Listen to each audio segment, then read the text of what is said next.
primeira capital do Brasil começou como uma grande fortificação, totalmente murada. Salvador foi fundada em 1549, uma área pequena entre a Praça Municipal, onde morava Tomé de Souza, o governador-geral, e o local onde hoje fica a Praça Castro Alves. Os nobres começaram a chegar e um novo bairro foi construído para eles, o Pelourinho.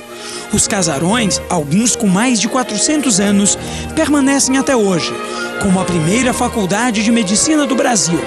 Bem próximo a esse patrimônio está a Cantina da Lua. Estar no Centro Histórico de Salvador, no nosso querido Pelourinho, é realmente estar viajando na história. A partir do século XVIII, Salvador se torna a mais importante cidade portuária das Américas.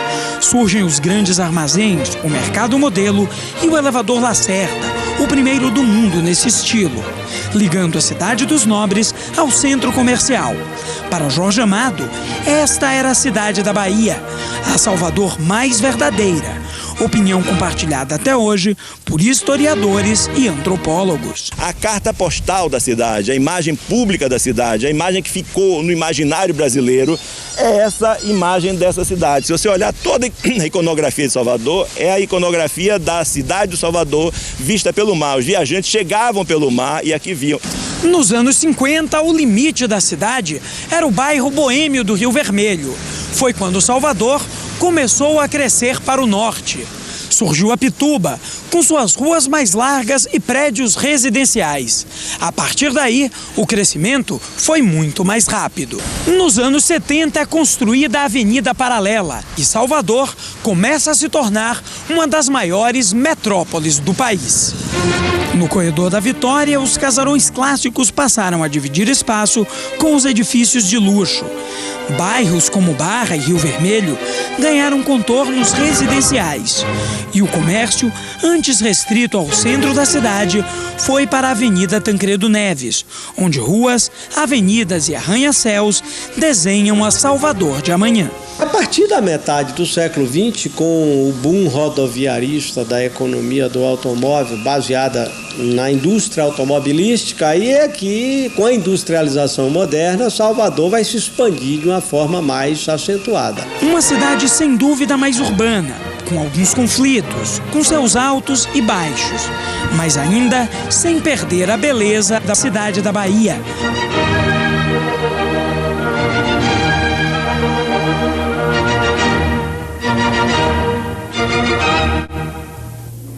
Salvador é isso aí e muito mais. Para nos contar o restante da história, trouxemos aqui o nosso historiador Francisco Sena. Bom tê-lo neste programa. Prazer muito grande. Uma data tão importante. A gente fala sobre o Brasil ser descoberto, Salvador, a primeira capital do país, mas os índios já estavam aqui, apesar de que depois que nós fomos descobertos, aí sim, tivemos todo esse processo de crescimento, de industrialização. Boa tarde. Boa tarde. Boa tarde a todos os soteropolitanos, parabéns à Bahia, hoje é uma data muito especial e me honra o convite. E acho que você começou assim, de uma forma magnífica, dizendo da pluralidade dessa terra e da forma singular que apesar de plural é única no mundo. O nosso continente sempre foi habitado secularmente por povos nativos, tupinambás, tupis, guaranis, tamoios e tantos outros. E o português chegou aqui, tomou conhecimento disso a partir da descoberta do Brasil. Então, na visão do Ocidente, começa-se um novo ciclo histórico. E para esse ciclo histórico, a ocupação se fez muito lentamente. Então, a tentativa de divisão em capitanias hereditárias, que teve parcialmente sucesso, a nossa não teve, com Francisco Pereira Coutinho, devorado pela antropofagia índia na ilha de Itaparica. E, finalmente, em 1546, sem donatário, essa Bahia fantástica, com suas 56 ilhas, 1.100 km² de área estratégica no litoral, o rei de Portugal resolve, então, construir aqui uma fortaleza, uma povoação grande e forte, para a sede do governo geral. Em 17 de dezembro de 1548, ele assina um documento, que é uma carta, em Almeria, em Portugal, onde ele ordena e nomeia Tomé de Souza a construir essa povoação grande e forte. E Tomé de Souza chega aqui no dia 29 de março de 1549, com 1.000 homens aproximadamente, no Porto da Barra. E a história começa aí.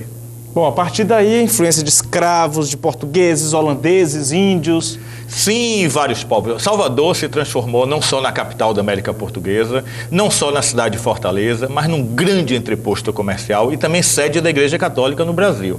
Portanto, nosso arcebispado é primaz. Essa religiosidade, esse sincretismo que é muito imenso. forte Então, aqui. com esse porto da cidade, ela se comunicou com o mundo, com toda a África e trouxe para cá mão de obra africana escravizada. A partir de 1555, quando começa a se plantar o açúcar no Recôncavo Baiano, né? E a comunicação com o Oriente, com a Índia, com a China, com as colônias portuguesas da Além-Mar e com a própria Europa através de Portugal. Então, com o nosso porto, nós recebemos influências étnicas, culturais, religiosas, mercadorias, tudo do mundo.